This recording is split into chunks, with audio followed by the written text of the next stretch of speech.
नमस्कार, आप देख रहे हैं द डिजिटल रिपोर्टर। मैं हूं आपके साथ अर्जुन खजूरिया। नए उपराष्ट्रपति के लिए जो नाम इस समय चल रहे हैं वो आपको बता दें, थावर चंद गहलोत, ओम माथुर का नाम सबसे आगे आ रहा है। इसी बीच चुनाव आयोग ने भी तैयारी शुरू कर दी है। चुनाव की तारीखें जल्द ही घोषित होंगी। पूरी खबर आपको बताते हैं विस्तार पूर्वक। उपराष्ट्रपति जगदीप धनखड़ के इस्तीफे देने के 3 दिनों के भीतर ही निर्वाचन आयोग ने इस पद के लिए चुनाव प्रक्रिया की शुरुआत कर दी है। चुनाव की तारीखें जो है वो जल्द ही घोषित कर दी जाएंगी।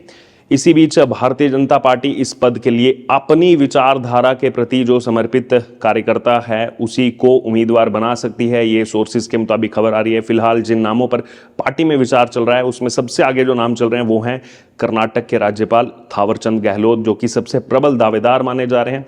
दूसरा नाम जो इसमें आ रहा है वो है सिक्किम के राज्यपाल ओम माथुर का। जी हाँ, अब आपको इन दोनों के बारे में भी बता देते हैं।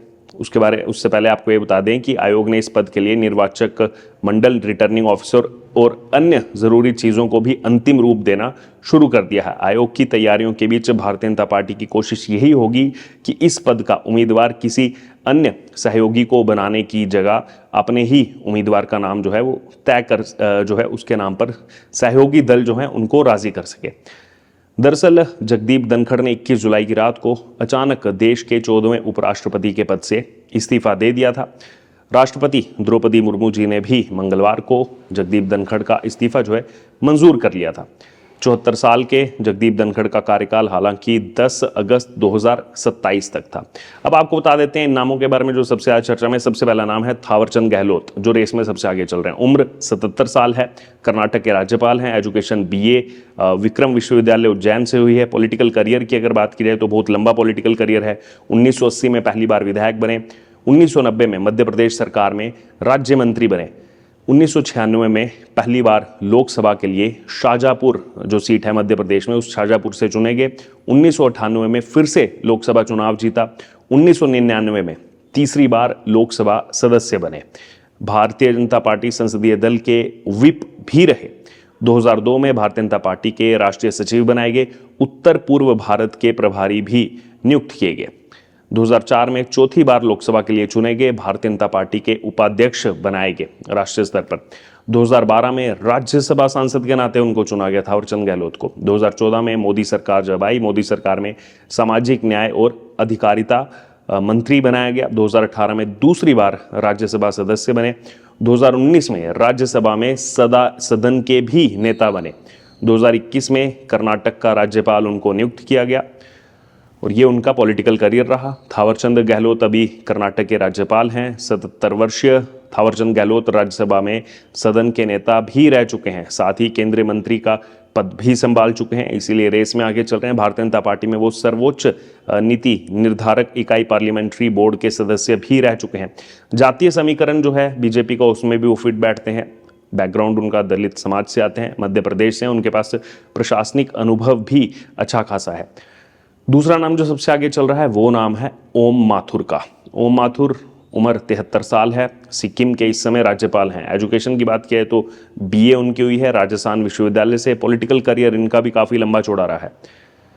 1952 में जन्म हुआ। 1972 में 20 साल की उम्र में आरएसएस प्रचारक बनाए गए। उसके बाद 16 साल जो है वो संघ में रहने के बाद 1988 में भारतीय जनता पार्टी में शामिल हुए। 1990 में राजस्थान भारतीय जनता पार्टी के महासचिव के नाते उनको जिम्मेदारी दी गई।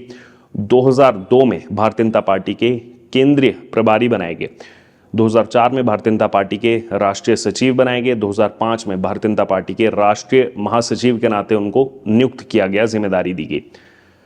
2008 में राजस्थान भारतीय जनता पार्टी के अध्यक्ष बने। 2008 में पहली बार राज्यसभा सांसद उनको बनाया गया। 2014 में भारतीय जनता पार्टी के राष्ट्रीय उपाध्यक्ष के नाते उनको जिम्मेदारी दी गई। 2016 में दूसरी बार राज्यसभा सांसद उनको बनाया गया। 2024 में सिक्किम के राज्यपाल के नाते उनको जिम्मेदारी दी गई, नियुक्त किया गया।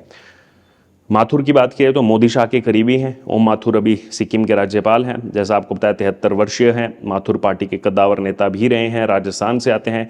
गुजरात के चुनाव प्रभारी वो तब रहे हैं जब प्रधानमंत्री नरेंद्र मोदी वहाँ के मुख्यमंत्री थे, इसलिए तभी से वो कनेक्शन है। मोदी के साथ ही केंद्रीय गृह मंत्री अमित शाह के भी करीबी माने जाते हैं। उस समय अमित शाह भी वहाँ की सरकार में एक्टिव थे। माथुर राष्ट्रीय स्वयंसेवक संघ में प्रचारक रह चुके हैं, ये भी एक जो है उनके साथ एक प्लस पॉइंट है। वहीं भाजपा के नाम पर अगर सहमति नहीं बनती है तो ये माना जा रहा है उपसभापति हरिवंश का नाम जो है वो भाजपा के एक वरिष्ठ नेता का कहना है कि निर्वाचन आयोग की तरफ से उपराष्ट्रपति पद के चुनाव की तारीख की घोषणा होने के साथ ही इस पद के लिए एनडीए प्रत्याशी के नाम की घोषणा कर दी जाएगी। तो यही माना जा रहा है अगर बीजेपी से कोई नाम इस तरीके से नहीं आता है तो फिर हरिवंश का वो नाम हो सकता है। यदि भाजपा के किसी प्रत्याशी के नाम पर एनडीए में सहमति बनाने में समस्या आती है तो इस समय जो उपसभापति हैं हरिवंश जेडीयू से आते हैं वो भी इस पद के उम्मीदवार बनाए जा सकते हैं। यह भी माना जा रहा है विपक्ष एक मजबूत प्रत्याशी उतारेगा।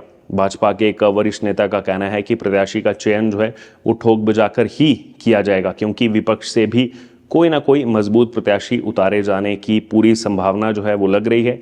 और ऐसे में एनडीए इस पद के लिए प्रत्याशियों के कद, अनुभव और जातीय समीकरण जो है उसको कहीं ना कहीं प्राथमिकता देने की तैयारी में है। उपराष्ट्रपति का काम क्या होता है, जिम्मेदारी क्या होती है, ये भी अब आपको एक बार बता देते हैं, रिकॉल कर देते हैं। दरअसल भारत में उपराष्ट्रपति देश का दूसरा सबसे बड़ा संवैधानिक पद है। इन्हें 5 साल के लिए चुना जाता है। कार्यकाल पूरा होने के बावजूद उपराष्ट्रपति चुने जाने तक पद पर बने रह सकते हैं, जब तक नया उपराष्ट्रपति ना चुना जाए। राष्ट्रपति के ना रहने, बीमारी या फिर किसी और वजह से काम ना कर पाने पर उपराष्ट्रपति ही ये जिम्मेदारी संभालते हैं। संविधान के मुताबिक राष्ट्रपति के निधन, पद छोड़ने या फिर किसी और वजह से राष्ट्रपति पद खाली होने से लेकर के चुनाव होने तक राष्ट्रपति के तौर पर ही काम करते हैं। इस दौरान उपराष्ट्रपति को राष्ट्रपति की सभी जितनी भी पावर्स हैं, सभी शक्तियां और अधिकार जो है वो हासिल होते हैं। उपराष्ट्रपति को राज्यसभा में बहुमत के जरिए ही पारित प्रस्ताव के जरिए पद से हटाया जा सकता है। इसमें लोकसभा की सहमति जो है वो भी कहीं ना कहीं ज़रूरी है।